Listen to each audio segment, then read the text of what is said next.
వెన్నుపోటు పొడిచారు, ద్రోహం చేశారు.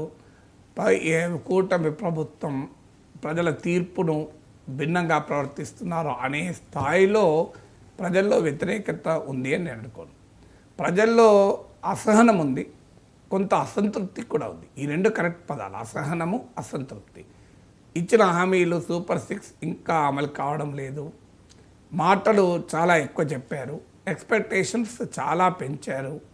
సో ఆ ఎక్స్పెక్టేషన్ తగ్గట్లు మా ప్రభుత్వం పనిచేయడం లేదు అనే భావన కూటమి కార్యకర్తలకు కూడా ఉంది. పైకి అంగీకరించిన నాయకులు మీరు కింద క్షేత్రస్థాయిలో పార్టీ నాయకుల్ని అడగండి, మీరు పార్టీ కార్యకర్తలు అడగండి, మీరు కూటమి పార్టీల కార్యకర్తలు, ఈవెన్ తెలుగుదేశం నాయకుల క్షేత్రస్థాయి నాయకులను అడగండి. వారు ఫ్రాంక్గా చెప్తారు. ప్రజల్లో ఉండేటువంటి భావన ఏంటి అంటే చేస్తామన్నారు, చేయడం లేదు అన్న అసహనం అయితే చాలా క్లియర్గా ఉంది. కొన్ని అంశాలపైన సానుకూలత ఉండొచ్చు, కొన్ని అంశాలపైన వ్యతిరేకత ఉండొచ్చు. ఉదాహరణకు జగన్మోహన్ రెడ్డి రోడ్లను పూర్తిగా నిర్లక్ష్యం చేశాడు.